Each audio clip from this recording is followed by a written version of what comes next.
Ukraine, Zelenskyy says Russia blocking Mariupol aid efforts. Live updates. Ukraine's president has accused Russian forces of simply capturing refugees trying to make their way out of the besieged city of Mariupol, where 100,000 people remain trapped. Follow DW for the latest.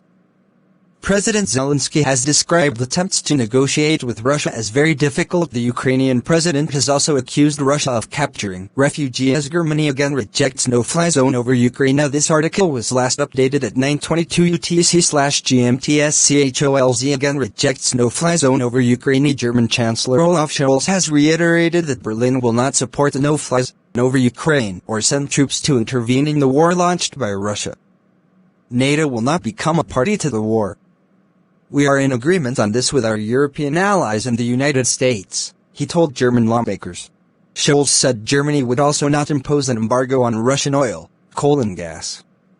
He stressed that Europe will end its energy dependence on Russia, but to do so from one day to the next would plunge it into an economic recession, risking mass unemployment and entire industrial sectors. Sanctions should not hurt European states harder than the Russian leadership, Scholz said.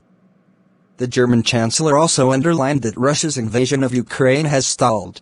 Putin's offensive is stuck despite all the destruction that it is bringing day after day, Scholz said, adding that the Russian leader must hear the truth, that not only is the war destroying Ukraine, but also Russia's future.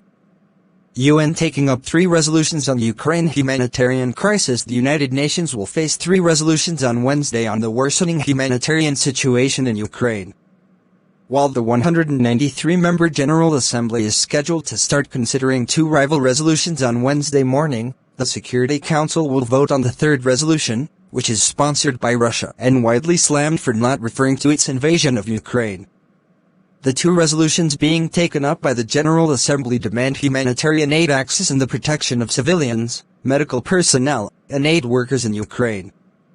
But only one text, written by Ukraine and its allies, criticizes Russia's role in creating the crisis.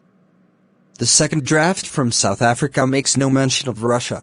9 humanitarian corridors for refugees agreed. Ukrainian Deputy Prime Minister Irina Vereshchuk said Wednesday that agreements have been made to evacuate trapped civilians from Ukrainian towns through 9 humanitarian corridors.